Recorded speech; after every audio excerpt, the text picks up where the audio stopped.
All right, looks like we're live. We're live. Welcome in, everybody. Today we got something super exciting to talk about. This is our second in the series of new stuff we're doing with vCluster, and we're going to be talking about auto nodes, which enhances private nodes in a pretty cool way. I'm going to go ahead and hand it off to, or I'll introduce Lucas, our CEO, and then Pascal. Right. What's your title now, Pascal? Like head of like software for like UI stuff. I don't even know what you've moved I over to. wish. No, it's engineering manager. Engineering manager. Very boring. Yeah. But you're still doing engineering.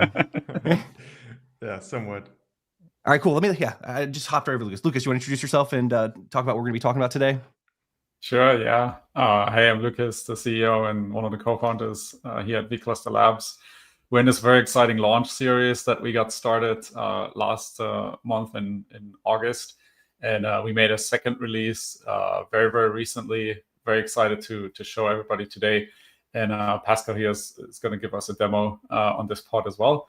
And yeah, Pascal, maybe you'll introduce yourself as well in a minute. Yeah, sure. Hey, my name is Pascal Karpeneter. I'm engineering manager for Loft Labs. Been with the company for a couple of years. Saw vCluster go from being on host clusters only to now offering all tenancy models, which we're very excited to talk about today. And we took the last part and are now extending it. Lucas is going to share more about it in the presentation. And we're really hyped from the engineering team too to get this out. It took a lot of engineering efforts and we shipped this in a short period of time. So glad to share it today. Awesome. All right, Lucas, I'll go ahead and put your stuff up. Awesome, great. Yeah, we started this launch series really in August with a feature called private nodes. It's the ability to really join a node directly into a vCluster control plane rather than using the nodes of the underlying host cluster. And the latest announcement for a September release here was called auto nodes. What that does, we'll learn about that in a minute, but effectively it automatically joins nodes into these vClusters. Because who likes to kube ADM, join nodes and upgrade nodes and do all of this kind of stuff? Auto nodes really helps out with this. And just as a preview here, we also have standalone coming up. I'm not going to spoil too much about what that is, but you can probably guess from the name. It's effectively a vCluster that doesn't have any dependencies on other Kubernetes clusters, so it can really run completely standalone, like a traditional Kubernetes cluster, effectively. We can dive a little bit into the original motivation of why we created vCluster in the first place. When you want to run Kubernetes clusters with multiple tenants, right? Like mostly this means like multiple customers or multiple internal teams, right? Maybe multiple applications that shouldn't get in each other's way. You effectively have two options. You can create single tenant clusters, tenant A cluster, tenant B cluster, right? But they're completely separate, which is great from an isolation perspective, but it means also a lot of duplication, right? All of these tools run duplicated. It also means, a lot of day two operations, maintenance effort, a lot of cluster sprawl, a lot of cluster updating. There's a bunch of issues with single tenant cluster approach. And a lot of companies have gone down this path, and after creating 50, 100, maybe 500 clusters, they might be thinking, isn't there a better way? The alternative to this traditionally in Kubernetes is to just share a cluster. And traditionally you use namespaces for this. That means you create namespace A and namespace B, and then hand them out to your tenants, or your tenants could be different customers running software in these namespaces. But that's the isolation is really, really weak here. And even if you have different CRDs, different versions of CRDs, different controllers running in these different namespaces, there's a whole bunch of issues. And maybe some applications need multiple namespaces, some teams need 5 namespaces to work inside of. And you start adding, exceptions to your network policies. You start making exceptions here and there. And it just becomes really, really hard to manage. So effectively, this is not a super viable approach for most companies, especially in the enterprise, where really isolation and separation of things is a major concern. I think that's pretty much the two alternatives you've had in the past, unless Mike or Pascal, you know about more than I know, but that's been historically the approaches, right? Yeah, every developer gets a 9 worker node cluster for their small project they're working on, is what I've done in the past. It's not as cost effective. I mean, 9 nodes, that's quite a bunch. Imagine these Look- many Yeah. GPUs. Where were you working? That sounds Well, no, like that's what they great default company. to. That's what they default to, because they want you to have 3 nodes in 3 different zones, right? So they default to giving you like 9 if you don't know how to like Yeah. modify it. Even like, you know, some of the other current cloud providers, you go in there and you have to modify a bunch of stuff. If you just go click deploy, then it's way too big. Yeah, I guess you got the full HA production setup for playing around, right? That sounds To kind of replace- nice, but it sounds kind of expensive too. To replace kind, even, right? Like so it's not even like doing that much with it. Yeah. Yeah, and if you're running in a shared cluster, you also obviously are sharing the nodes, right? Like the shared cluster has the nodes, and you know, even though you have 2 separate namespaces, your tenants may end up on the same node, which is a separate problem, right? So we have a problem up here with multi-tenancy in terms of sharing CRDs, CRD versioning, upgrades of clusters. Everything has to, you know, be done in lockstep effectively. And then we have the problem down here on the nodes and missing isolation here. That's 2 separate problems. When we started vCluster, we were initially really focused on the problem at the top here. But this year, we've been really focused on the problem down here, and we'll get to that in a second. But let's just recap really quickly what a vCluster is. It's effectively instead of handing out, you know, the API server credentials for a shared cluster, you spin up a namespace. Inside the namespace, you launch a vCluster pod, and then you hand out credentials to that vCluster. So that vCluster is exposed via load balancer, ingress, you name it, right? Someone connects to that vCluster, they have a kube config that points to that, you know, ingress of the vCluster. That vCluster exposes a regular Kubernetes API server. You can see on the left-hand side here, it's a certified Kubernetes distro that we're running. It's pretty much upstream Kubernetes, right? So it's the upstream Kubernetes controller manager, API server, you know, potentially the scheduler, depending on which deployment model you're choosing here. And effectively, you're talking to your own Kubernetes cluster that runs in a pod. That's really great, because now I can have my own Kubernetes version. I can have my own CRDs. I can create namespaces in this virtual cluster. And this virtual cluster has its own state. So it's completely disconnected from the underlying cluster. But the challenge really comes in when you're thinking about, okay, how does this virtual cluster now actually create a pod? Because it needs to have a node. It needs to have, you know, a kubelet. Containerd needs to run somewhere, right? Actual containers need to be started somewhere. And traditionally with vCluster, the way it works is we essentially copy the pods from the virtual cluster's context down to the, you know, host cluster is how we call it. That means that host cluster owns all of the nodes and is now going to place your pod on one of these nodes and fire it up there. And, you know, that means, you know, potentially vCluster A and V still launch pods on the same node, as we can see in this diagram. So we solved really the, you know, tenant autonomy and decoupling the life cycle of your tenants' environments on a logical level on the Kubernetes layer. We didn't really solve it on the node level. So let's take a little bit closer look at that node level, because that is obviously a big challenge for you know, our customers historically, for users in the community that say, hey, we want stricter isolation on the node level as well. So earlier this year at KubeCon Europe in London, we made an announcement called vNode. vNode is a secure container runtime for Kubernetes. And effectively what it does, it hooks into Containerd on the node and the kubelet, and it spins up what we call like a virtual node.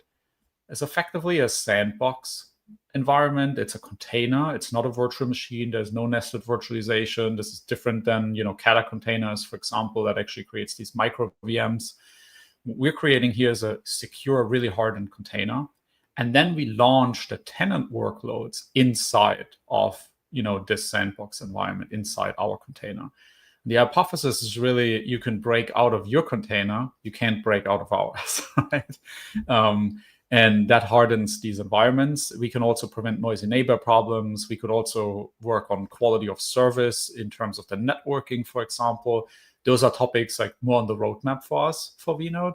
But right now, we're really protecting a lot of these container breakouts where the Docker file has been manipulated, etc., because you can't manipulate, you know, the Docker file of the virtual node container because it comes from us. It's a really hardened lockdown container. And besides launching a very secure container, we also do things like emulating procfs, sysfs. We do seccomp filtering, right? Filtering your syscalls. And we run, vnode inside a user namespace, so that even if you were to launch a privileged container and you had, access to host PID, like all of these things, right? You're essentially just inside the virtual machine and you're running as an unprivileged container in that virtual node. So that it's a really amazing technology that solves some of the problems of the shared node model, the traditional shared node model that we have in vCluster, and introduces virtual nodes.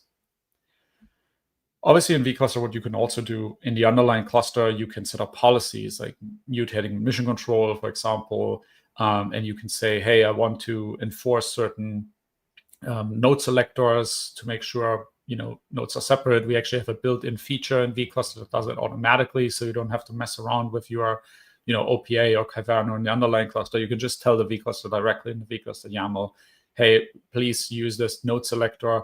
And that means you can literally say, this node group is for tenant A and this node group is for tenant B, and they never get in each other's way. So, you don't need vnode in this case because you could completely separate nodes per tenant.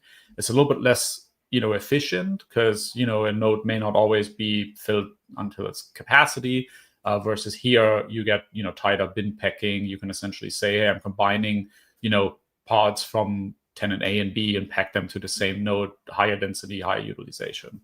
But in this approach, you obviously get the benefit of having completely separate nodes for each tenant, so much less issues with like noisy neighbor and things like that. But we're still running in a completely shared cluster. So effectively, we're elevating things beyond the namespace-based multi-tenancy model and giving you a separate control plane and potentially isolating the nodes with virtual nodes and dedicated nodes. But the CNI, the CSI, we're still running in a shared cluster. And you still have to have the underlying cluster own all the nodes. So what we introduced in August is called private nodes. And private nodes works a little bit differently. Since we launched the Kubernetes control plane, what you can do is you can effectively just run kube-adm join and join a node into that control plane. And now we have a completely separate cluster, completely separate CNI, completely separate CSI. It is a completely separate cluster that we're forming here. So unlike the previous diagram here, where everything is in one cluster, we're seeing in this diagram here, this is vCluster A and this is vCluster B, and they have nothing to do with each other. These nodes don't need to communicate with each other. This node has no connection to this underlying cluster or to this cluster here. It only needs connectivity to this control plane. And we're using this, this host cluster here only to run vCluster control planes. Obviously, you could mix and match these approaches also in the same cluster. Not sure how useful that is in reality, though, right? But technically, it would be a possibility. Yeah, sounds pretty straightforward, just like kube-adm joining a node. Pascal, why didn't we build this earlier? Sounds like engineering effort was pretty low for this, right? Well, it depends. A lot is built on the old model, and there's a lot of thought that goes into this. Maybe ask the people at K8s and how much effort they had to put in. Yeah, it's easy to launch a Kubernetes distro, I think. That's why everybody did it in the early days. Yeah. But yeah, once you get down to the details, it's actually quite complicated to do that. As we found out, there's things like node upgrades and, like all of these kind of flows that we had to work on for private nodes. Things like networking, things like how does CNI and CSI get that installed, come with right? regular Kubernetes clusters that you're just expected. They're just there. You don't think about them even. And then suddenly you have to provide all of them and have an opinionated set of them. And then this is where things get complicated, but also this is where things get really, really powerful if you dig into the details. Yeah, absolutely. I think we're trying to create a smooth experience for you to get going with private nodes. So we do as much as possible, right? When you join a node into a vCluster, it's really just a single command. Makes it really straightforward. You run a single, curl command. You're basically retrieving a join command directly from the control plane. So if I'm on this node, I SSH into the node. I run a curl command to retrieve essentially the join command from this control plane, and then I execute it on this node to join into the control plane. I get a authentication token, etc. You can imagine it like a kube-adm join, but on steroids, effectively. Did I describe that accurate, Pascal? Yeah, I think that fits nicely. Yeah, and today we have another announcement that builds on top of private nodes, and that's a really exciting one. We call this auto nodes, and that's our take on Karpeneter. We took open source Karpeneter. If you think that's an amazing project, EKS launched EKS Auto Node last year as a managed Karpeneter variant inside EKS. Super easy. And Azure did the same thing for AKS. So we were looking at this thinking, does everybody really need to implement this for their own cloud and for their own cloud only? Or is there a better way to implement this in a more, kind of general way? Because Karpeneter is an open source project without the providers is relatively bare bones, right? What it effectively does, it creates node claims. So it kind of says like, I could really use this node and that node, right? But then it is pretty much up to the node provider to fulfill, these nodes, to get these nodes and join them into the cluster. So some entity needs to fulfill these node claims. And we built this inside the vCluster platform in a very generic way. So vCluster platform is going to look at which node pools are defined and accessible for vCluster. And then it goes ahead and talks to node providers. That can be a cloud provider, or that can be, bare metal system like OpenStack, for example. And it effectively creates these nodes through these node providers, and then, joins them into the Kubernetes clusters, into the vClusters directly. Pascal, anything that I missed here? Anything to add? No, I think that sums it up. We're going to dig into the details a little bit in the next minutes, I think. But for an overview, that's great.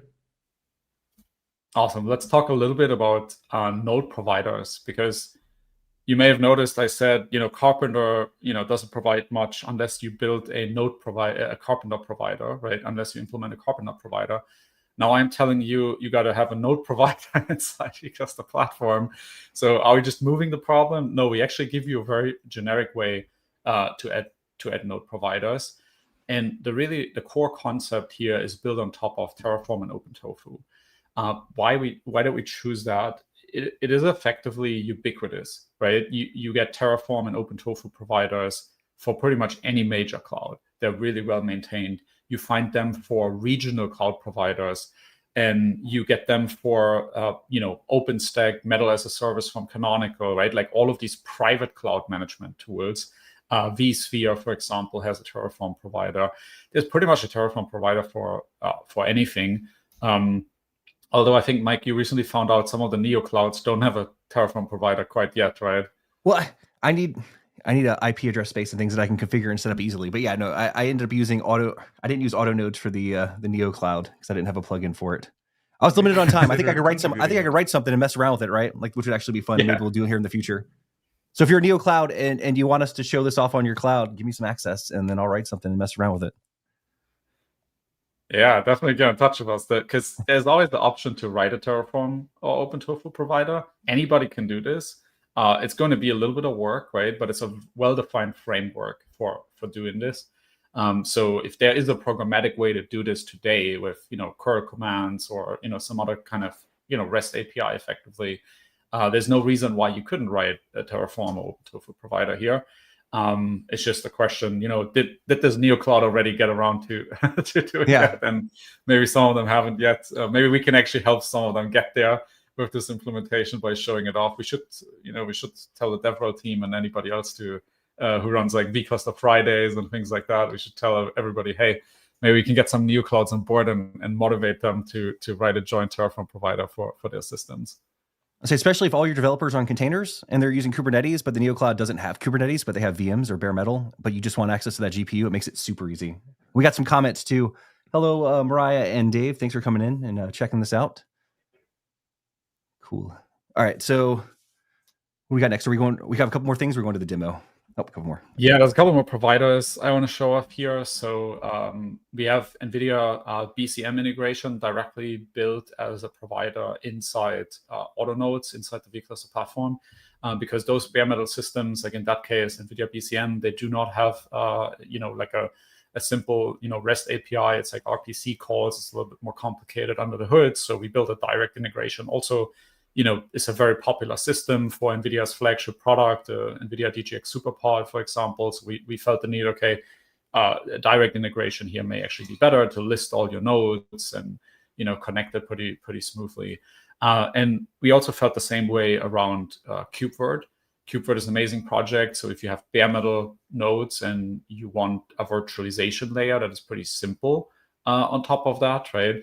You can install KubeVirt, create a KubeVirt cluster, and then connect it to vCluster platforms so that we can create right-sized VMs directly via KubeVirt on these bare metal machines. I think that's a really great escape hatch, both of these solutions. If you're on bare metal working with GPUs from NVIDIA or working with KubeVirt. Other than that, if it's any kind of public cloud or, even a bunch of these neo clouds, regional cloud providers, Terraform and OpenTofu is probably the way to go for these systems. And even some of the more established systems like, OpenStack, Metal as a Service, etc., are going to provide Terraform providers out of the box. Yeah. So I got excited when Pascal showed this to me because I was like, oh, KubeVirt, I can do that. But then I ended up having to go do it on GKE, which was pretty awesome and pretty easy to set up too, for the most part, right? But like I see this, I'm like, oh, KubeVirt, that sounds so awesome, because maybe I think what we're kind of glossing over too is like you can have vCluster platform running on GKE or another cloud, and then have all of your workloads and stuff running either on-prem or somewhere else. So you can host these things somewhere cool, and then have all this running on-prem and use KubeVirt and use all these plugins. Like it's weird because it's all the things you presented up until that point, you can still run on top of this. So I can do all of this, and then I can use vCluster on vCluster, and then I can have multi-tenancy and multi-tenancy. It's been pretty cool. Yeah, nesting vClusters is something we do pretty regularly internally as well, right? For demos and things like that. So sometimes customers are a little shy around this topic. It's like, yeah, could you actually do that? Like, we've been thinking about it, but we're not sure if we should. But if you have a private node vCluster that, auto scales dynamically, and then you're saying within that vCluster, now we need, just that API server isolation, sure, why not, right? You could effectively take a vCluster of shared nodes and run it on top of one with private nodes. And maybe the private nodes one is even auto-scaled with auto nodes. It's pretty flexible. One of the things you mentioned as well here is like, yeah, obviously there's the bare metal private cloud. One of the options here is also to do cross-cloud, scenarios where you cloud burst, right? Let's say you have a limited set of like GPU nodes in your private cloud, and then you're saying, hey, but we also want to give tenants the option to cloud burst into AWS if, resources are tight in the private cloud. It's a really great way to do this because you can obviously combine these different node providers. This is roughly, and I know this is very schematic here, so apologies, Pascal, for not being super accurate here. You'll show us much more details on how this actually works in reality in a minute. But this is roughly how it looks in your vCluster YAML. You just enable private nodes up here. You define auto nodes, node pools, and then you can say, hey, I want these two instance types from GCP. I want, potentially stuff from my OpenStack private cloud here, right? You can essentially define these different node pools, dynamic node pools, that the vCluster platform then acknowledges and uses in order to fulfill the node claims that Karpeneter creates. And we'll see all of this in action when Pascal shows off his hopefully really smooth demo. Hopefully the demo gods are with us here. But last but not least, I just want to show this table over here to really show you the whole spectrum of tenancy that we're offering with vCluster. We've been starting out as, just shared nodes, right? This was the only model you could run a vCluster as. It was really control plane isolation only. Nodes are entirely up to you. We obviously added dedicated nodes and, node selectors pretty quickly. That was a quick fix to tell people that, we're using their own mutating admission control webhooks to modify the pods, right? You don't have to do that anymore. It's easier. You can define it directly inside the vCluster. But then again, some folks were, how do we get higher density, higher utilization? Virtual nodes is a really, really great approach here, especially also for environments where, you have like really large nodes. That think of your private cloud, big, large, bare metal machines, for example, and you want to, share them across multiple tenants for internal teams, internal development. You may not want to give everybody a full bare metal node. You may not want to introduce virtual machines either, right? You could with private nodes and KubeVirt, as we just heard, but maybe virtual nodes is good enough for your pre-production scenarios, for your dev environments, right? You're going to get this in a much lighter form than using private nodes or auto nodes. And then we most recently added these two models in August. We added private nodes, and then what we just announced, auto nodes that effectively, tackle some of the cost effectiveness issues that you would have with a more static approach of private nodes. Because obviously, if I cube ADM nodes directly into a vCluster, maybe I get the allocation between my 5 teams right today, but their needs may change next week. So unless I'm refreshing my stats every 5 minutes, and I'm like a really no sleeping sysadmin or SRE that really joins nodes back and forth all the time, you're probably not going to get it right at all times, and compute needs fluctuate. So auto nodes is a really great approach to tackle this problem without any manual effort. And then we're seeing on the sides here, this is the traditional approaches, traditional namespaces. They are even less isolated than shared nodes and less autonomy. You don't get a separate life cycle of the cluster, no separate CRDs, etc. All of these problems. And then we have traditional clusters, which obviously require running a separate control plane versus, with auto nodes and private nodes, I can still run a control plane cluster that runs all of my control planes as pods, which is a really nice approach. Some folks call it hosted control plane. That's really this model here. I know OpenShift, for example, has HyperShift. There's the Kamaji project out there, right?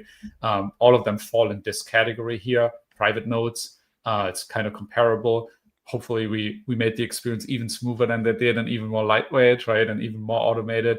But auto nodes is really a complete novelty. Nobody has a generic take on Karpeneter, and allows you to use so many different environments for Karpeneter and even cross-cloud scenarios for Karpeneter. That's really the novelty of what we're announcing right now. And you can do like spot instances other places too. So you can select, hey, I want to have spot instances in these very cheap nodes for when my developers want 20 replicas for some reason for whatever they're running. It's not going to cost me so much money. So it's pretty cool to be able to configure stuff. That's what I set up when I'm doing demos, right? Like I'm trying to say, how do I save the most money on what I'm going to configure? And it was actually pretty, although pretty if you easy. have spot instances, you really got to watch out because the cloud provider can take these nodes away at any time, right? But this is where Karpeneter really shines, to be honest, with spot instances, because it also right sizes the nodes for you. So say your node is, I don't know, taken over by the cloud provider. It just spins up a new one, moves all of the workloads over, and you don't really have to worry about it as long as you have like 1 to 2 minutes to react to the changes. You should be good. Awesome. All right. You ready to show us a demo? Part of your demo, Pascal? No, I don't have a demo on spot instances though. Okay. We should do a follow-up for that one. Yeah, we should. Awesome. All right. I'm going to go ahead and, you ready, Pascal? I'm going to move you over. There we go. All right. Okay. We're at the demo phase. A couple of words about the setup before we dive right in. This is to demo private nodes and auto nodes together. This is running on vCluster platform. vCluster platform is basically the orchestrator for a lot of virtual clusters. It makes it easy to orchestrate them across multiple clusters or to connect to any of your clouds or node providers that we just talked about. This is running on a GKE cluster, and we're going to join GKE nodes. Why? A, because it's easy to demo and they always have nodes available for us. And B, it's easy to figure out permissions. Mike earlier said he struggled a bit with setting up GKE, and 99% of that is figuring out IAM. And I think it's exactly the same issue for all cloud providers. We built all of this on top of Terraform, like Lucas mentioned, but we also wanted people to be able to get started quickly. So we built a couple of quick starts for the most common big hyperscalers. For AWS, GCP, and Azure, we have a quick start. And for KubeVirt requires a little bit more setup because you need to carve out the set of nodes where you want to run KubeVirt and install the operator. So that's maybe a bit more advanced. For the other ones, you should be ready to go pretty easily. For example, if I click on the GCP provider, I have the option of authenticating with GKE workload identity, which we usually recommend people. This is also why it's on a GKE cluster with workload identity set up, and the vCluster platform can create these resources. And then you can set a couple of defaults. I've already went ahead and did that and created a virtual cluster.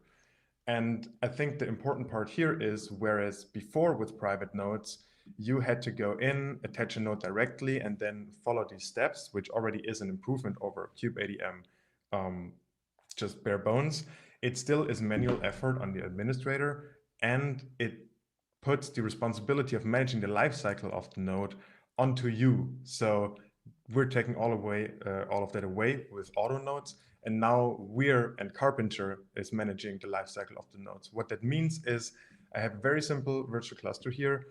It's exposed via a load balancer, so there's some IP assigned to it that's accessible from my GKE GCP VMs, and then I enabled the private nodes tenancy model. This is what Lucas showed earlier. You basically have the decision to make, do I want to run this as a standalone cluster or like as a private cluster in that the control plane is hosted, or do I want to run this as a shared nodes cluster where I can then opt into these different models with virtual nodes and dedicated nodes, but they're still running on the same physical host cluster. In this case, I went with this private nodes cluster and I attached 2 node pools to it. Node pools are a pretty common abstraction, I'd say, over a group of nodes. And here we have a static one that just has one node, so that this cluster always has a node to work with. And in here, you basically can define how large these nodes should be. We have a set of predefined everyday compute nodes that you can choose from, but you are free to fork all of the Terraform providers and adjust them to your needs. Maybe you don't want the E2 medium instances. Maybe you really want the, AWS T3 instances to go for your compute. You're absolutely free to do this. And in addition to that static node pool, we also have a dynamic node pool. And I think this is where Karpeneter really shines, because instead of saying, I want 3 nodes for my cluster, and then I have to manually update that number, I can say, here are 3 instance types that you can choose from, and then there's an upper bound to how large this cluster can grow. So what it looks like in practice is, right now we're just in the bare bones state where we have 1 node attached to a virtual cluster, and now say I have a new workload. Let me grab that. Maybe I still have it in the buffer. Yeah, it's here. So I'm creating a new deployment. In that deployment, we have 3 replicas of Nginx, and we want to make sure, because I don't add any resources here, that they can't be scheduled on the same nodes. And so what happens if whoops, it already exists. I didn't delete it from the earlier test run. That's what happens if you... And that same node thing's important, right? Because if you just schedule this without that, it would just keep on using whatever resources are on those nodes and not add another node. The node is large enough to just host 3 more pods that don't have any resources attached to them. And that really makes sure that they can't run in the same nodes. So I'm going to create them. And pretty quickly, I will see the virtual cluster went into this node claim pending state. And it created 2 new node claims. This is the Karpeneter concept that bridges the gap between Karpeneter world and our Terraform KubeVirt-based world. It creates these node claims, and then the vCluster platform picks them up and goes off to do stuff in GCP. In this case, it's using the GCP quick start. And this is open source and public, by the way, so you can just look at it, you can fork it, you can modify it however you want to. We can get into how you set this up in a second. In here, you want to look under the node environment, and then you see exactly how this translates from just an instance type that you define in a node to here's what you actually should create in GCP. In addition to the nodes themselves in GCP, whenever you create a new virtual cluster, by default, we also create a VPC and a public and a private subnet with some firewalls, just so that the default experience is very, say, locked down and streamlined, what you would expect in a production environment, more or less. We can already see that it added 2 more nodes in here. These are currently being joined, and it looks like they already are created, but not ready yet. And that usually is the case. So there's this phase where GKE or GCP already created the node, but it's not part of that Kubernetes cluster yet. This is what we're doing right now. Again, you can mix and match basically the nodes that you want to use for a virtual cluster in private nodes mode. So you can have static node pools that are fixed in size. You can add a node directly if you wanted to. Say you just need this special node because it has some accelerator on it for one-time use. You can still add that here, and you can add dynamic node pools that scale up and down depending on your rules and to a certain limit. We can go into how you prevent your cloud costs from exploding with this, because if people add more pods, eventually want to put a limit to what they can actually do. So now all nodes are ready. You can see it in here, and all pods should be scheduled. Let's see, I should have put that in the default namespace. Yeah, we do have 2 are currently creating on that node, and they should be up and running pretty quickly in a second. In the same fashion that these nodes come up, you can go into the deployment again, and this is what I did earlier. And we're just going to scale down the replicas here, maybe to 1. And then what will happen is that Karpeneter is going to, the pods are going to be deleted. Karpeneter is going to take a look at all of the pods that need to be there, going to realize 2 of them we don't really need anymore. And then it's going to scale down the dynamic node pool so that the static one, that one node, we can still keep. That's our baseline for this cluster. But all of the dynamic stuff, we're just going to scale down as we go. Pods should be, yeah, pods looking good. Nodes are still there, and this, you can see it's terminating the node claims right now. This will also take a minute or 2 until it's actually, everything is shut down and ready for us to go. Can you show the config again too? Because we had a question about being able to run different versions of Kubernetes with this, right? So there's a drop down, you can select different versions of Kubernetes. Now this, you're just showing a configuration of a vCluster that's deployed, but you can template this all out too, right? So like say one group is on US East, you can have them configured to just use US East, right? With the different infrastructure nodes. And then one team can just use US West, or like even in Europe, you can make sure that your teams are actually staying located closer to where they are. Yeah, oh, absolutely.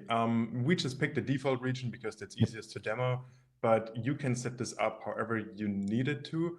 And templates are a great mechanism to do this. So for a user, you would just come in, say you create a new virtual cluster, you come in and you just choose the template, a private nodes template, and everything is already set up for you. The region is set up for you. That depends on your setup for sure. And you can restrict your users so they don't see 1,000 templates. They just see the ones that are relevant to them true. if you want to. Yeah, 100%. Is there anything else you guys want me to go into before I talk about the node provider stuff some more? I think that was pretty cool. I think, so what you showed, and it kind of went quick, right? It usually takes a couple minutes when you're doing it on your own, is you showed GKE is where you're running this vCluster platform, right? You're running vCluster platform in a GKE cluster, right? And then you needed to set up a node pool on GKE or use the default pool, and then make sure that you can get your workloads to be able to interact with the GKE API, or GCP API, so you can provision VMs, right? Yeah, exactly. This is what we did earlier, or well, before this demo actually. You can find everything you need to get started in this vCluster auto nodes GCP repository. There is, for example, the exact IAM permissions you need for this quick start that you need to add. So we really try to make this as easy as possible. You can also just ignore all of that and give admin, but I wouldn't do that if I were you. Awesome. And then you provision GCP VMs and join them into your Kubernetes cluster automatically. Exactly. Awesome. I just wanted to because it went quick and it looks super easy, but yeah, it's doing a lot of stuff behind the scenes that's actually kind of interesting, because it's like being able to give that's what we say, you can run vCluster on top of this and your users can scale those nodes out. You want to make sure you're not giving them expensive nodes to do like 50 replicas for like Nginx or something like that. So you definitely are in control in 2 dimensions here.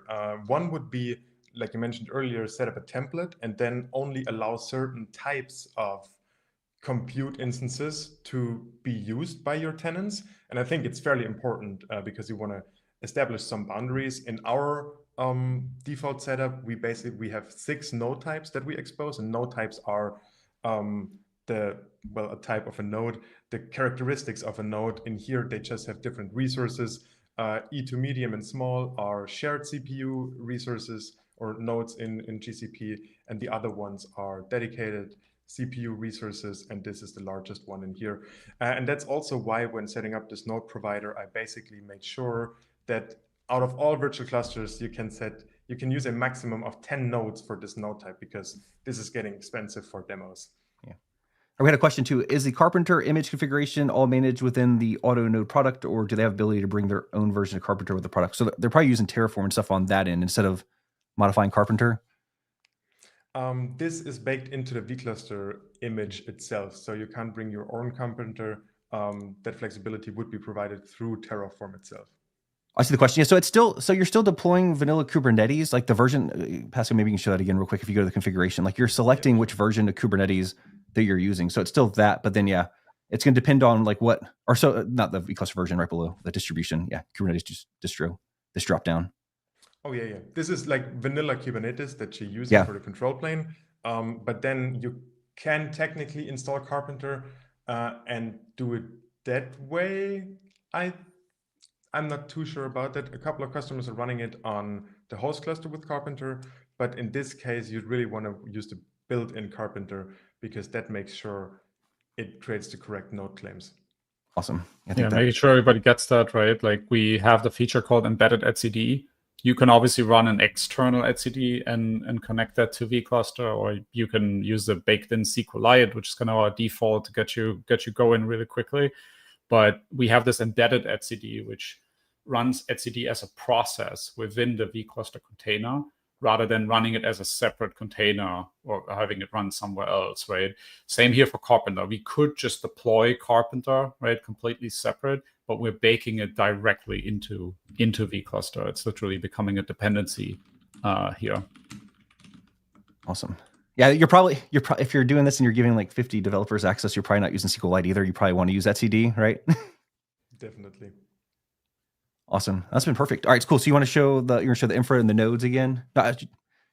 Awesome. Thanks. Yeah. Thanks for the question. That was helpful. Yeah, that was a great question. Maybe we should actually think about supporting what you said, Pascal. I'm actually not 100% sure. It may already work today, right? Like Yeah, I tripped over this as well because I was thinking through it and I can see a way of making it work. Yeah, because we're just watching the node claims, right? We don't really care who creates them, but yeah. There's definitely some magic to it. Yeah, it's an interesting feature request. We should track that. Maybe people want to have their own, modified version of Karpeneter. Maybe people run their own fork of it or something like that. That does some extra magic on top. Maybe it's faster, or maybe it actually is slower for some reason. Maybe you want to have more graceful shutdown, or whatever it is. But yeah, it's a pretty interesting request to run Karpeneter separately, because for etcd we obviously have both options available today.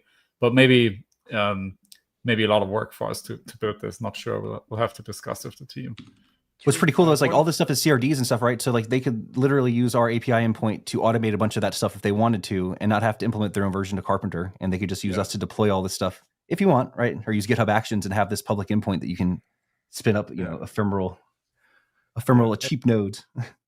And we also make sure to expose the important settings from Karpeneter to you, so that everything you're used to from Karpeneter also works here. That's pretty important when designing this feature. So if you have a couple of node pools, for example, let's say I have a dynamic one, foo, and I have a provider of GCP, then in here you have disruption budgets like you have in Karpeneter. You have the taints, you have basically everything that you need in order to control the node pools directly, similar to Karpeneter. So unless you're running a fork of Karpeneter, there shouldn't be a need. And if you want to do that, we can still think about supporting it. Yeah, what we built so far we think is really cool, but also like the community is going to give us feedback that's going to help us figure out what to do next.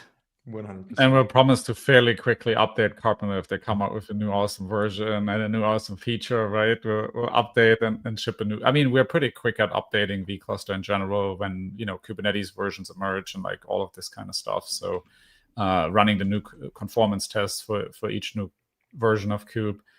So we'll obviously treat Karpeneter in the same way. This is a really core important feature for us. So we'll monitor very, very closely what the folks at AWS and the broader Karpeneter contributors are shipping there. Awesome. You're showing the nodes again, Pascal. Or do you have any other parts you want to show in the demo? You kind of showed the demo, which was already cool, but I don't know if you would if you're digging in. I wanted to briefly touch on how this actually works in case you want to take this, what we built for GCP, and this is really meant to be extended by you to your use case. We built this for the quick starts, so you have something to reference. But in the end, the goal is that you can take this and use any of the neo clouds if they have the Terraform provider or anything else, and really make it yours and tie it to your use case specific. And how this works is this provider has two components to it. One is the node environment, and one is the nodes itself. The node environment is being run once per virtual cluster, and it defines cloud-specific resources like VPC, subnet, security groups. And then you have a node template, that's a Terraform module, that is being run per individual node that needs to be joined or destroyed. And this way you have full control over, and they're linked, so that you have full control over, I'm going to create everything in this VPC with these subnets, and then I'm going to attach all nodes into the subnet with these specific permissions or whatever other concept your private cloud might come up with. And you can mix and match, right? Like I could use a provider that I have access to be able to do auto nodes, and then I can also manually join stuff into the same cluster if I wanted to. Oh, 100%, yeah, of course. Awesome. Because it might be easy, the neo cloud might be where you want your GPU, and then like the traditional, big cloud providers is where you just want VMs with CPU, right? Like, but you can mix and match pretty easily, and then use the GPU operator to figure out where to put your stuff. Theoretically, you could also put multiple Terraform providers into the same module and have them spin up in different clouds at the same time if you wanted to. That's pretty cool. I think I was talking to one of my friends about this, and he called it container mesh. It's like the word that he used instead. Nice. Yeah, I think there's a term of sky computing. What's beyond the cloud is the sky.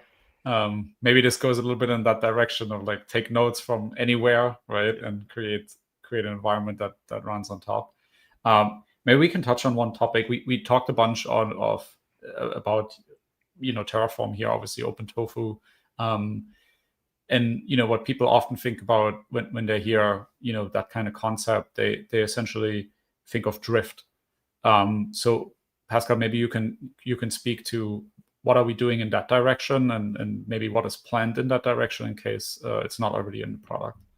Yeah, of course. So for drift detection, we basically have two different scenarios that we currently consider. The one is my Terraform configuration changed, and the other one for the node environment, and that could be I updated the VPC name, for example, or I added a new subnet. And it's already in the product, but not exposed because we're still tweaking drift detection a little bit. And we're curious for community feedback if you want to try it out. And this basically takes any changes that you make to a Terraform module on a given interval and then uses regular Terraform drift detection and applies the changes so that everything is being recreated. And then there's Karpeneter native drift detection that kicks in for individual nodes. So if Karpeneter detects, some configuration for my nodes changed, it's gonna phase out the old nodes with the old configuration while simultaneously bringing up new nodes depending on the boundaries that you've defined. So you have this rolling upgrade to your infrastructure if you ever make changes to the nodes themselves. Awesome. So there's more to come in future releases in terms of ability to actually use these features directly. Right now it's a little bit under the hood, but I know there have been a bunch of discussions in the team, so I thought it would be helpful to open up the conversation with the community as well. So if you have questions around this, join us on Slack. You can go to slack.vcluster.com to just join the community directly. Pascal is on there. A lot of our engineers are on there. So if you want to start talking Terraform modules and drift detection, that's the right place to kick off that discussion. I'll add into. I'll put in the links so people can, or in the chats so people can see it too. But yeah, if you want to try it today, you can literally go try it with vCluster platform start. Right, like if you have vCluster installed on the command line, it'll set it up. Or you can go to vcluster.cloud, right? If you want to use that too. Or what would you recommend for next steps for people who want to play around with it? You could do this. Let's wait for a week until we roll out the new changes to vCluster Cloud, and okay, then you can do that. So vCluster platform start first. Okay. If you're running vCluster platform start, make sure you're in version 4.4. That's where all of this stuff is in. Any of the older versions obviously won't have it. Awesome. Thank you. Let's talk real quick, Pascal, on node prices, right? Because obviously Karpeneter needs to know how expensive is each one of these nodes. Because one of the things that Karpeneter does really well, it's just like, let me get a little node, let me get a big node, let me get rid of these 3 little nodes and turn them into a big one. What does it base this calculation on? I think we provide like a a price tag, right? There's a price field for each node type that we define. How do we get to that? And maybe you can shed a little bit of light on that topic. Yeah, for sure. Maybe you can pull in my screen again, Mike. Yep. And then I can show it out back up here. So this is a core Karpeneter concept, like Lucas mentioned, where every node type or everything that's defined needs to have some, in the end, Karpeneter needs to have some way of determining, should I use this or should I use this? If two node types would theoretically work for the workload, I don't know, you have 2 CPUs, but you only need one. Do you want to use the node that's 2 CPUs or 4 CPUs? We theoretically would say, we would look at it as humans and say, obviously you want the cheaper one, but we have to express that concept of, obviously I want to have the cheaper one somehow. These cost sets you see here, you can completely define them based on your requirements if you wanted to. What we did is we added some base calculation that you have say numbers to get started. And these numbers basically represent just the amount of CPU, GPU, and memory on a node. And the formula is picked so that generally the lower the amount of resources, the lower the number, and the higher the amount of resources, the higher the cost associated with it. So that if Karpeneter goes into its algorithm and tries to figure out which node to pull in, it's going to look at the cheaper options first and only rule them out if it needs more resources than what they can offer. I think you're kind of hitting at some future stuff too, right? Like showing this in cost control and then having like quotas and stuff based on the infra nodes and everything. Yeah. And then charging. We can ask a lot about chargebacks, for example. If you have these dynamic environments, right? How do you track the cost for each one of your tenants? So that's a future work stream for us to get into. But yeah, with Karpeneter, we're already obviously getting pretty close into that space. Awesome. Cool. That was the last question. Sorry, Mike. I had to get that one out. Oh, yeah, no. I'm sure folks were curious about this. We're getting interaction and stuff too, and people are asking questions, so it's been awesome. So, but do y'all have anything else you want to add to? I know we've gone a little bit over what we probably scheduled. I think 45 minutes or so. If you have anything else you want to add in, Pascal or just Lucas? a reminder, there's another big release coming. Yep. We're not stopping this year. We got vNode out, we got private nodes out, we got auto nodes out now, which is a really, really exciting and big release. But there's also vCluster standalone coming October 1st. That's only 2 weeks away or so. So yeah, stay tuned for that one. I'm excited about that one too. Also, I'm already thinking about, can I play around with Proxmox and stuff like that with auto nodes and get my stuff running locally for the demos that I'm doing. So, because I've always got 3 VMs always running to have just vCluster platform up, and I don't need them up all the time, so I might as well just have it automatically provision them when I start spinning stuff up. All right, anything for you, Pascal? Thanks for the demo too. I'm sure somebody built a Proxmox Terraform provider. Oh, there is there's one. Sure I just need to I need to integrate it. That's what I'm using right now. I see. Yeah. Okay. Awesome. Yeah, thanks so much for the presentation, Lucas, and thank you for the demo, Pascal. It worked perfectly. So I think everyone's always nervous about doing the demos, but it looks like it worked out well. Join us. Proxmox is awesome for Home Lab. Join us, next month after we do the new release. We're going to do another live stream and stuff, and then we also have a bunch of video content and blogs and stuff coming out about how to set up auto nodes, how to configure them. So if you run into any issues or anything like that, let us know. If you have any ideas about how to make it better, let us know. Right, we're here to hear that. But until then, we'll see y'all next time, and thank you for joining. Thank you, everyone. Thanks. Bye.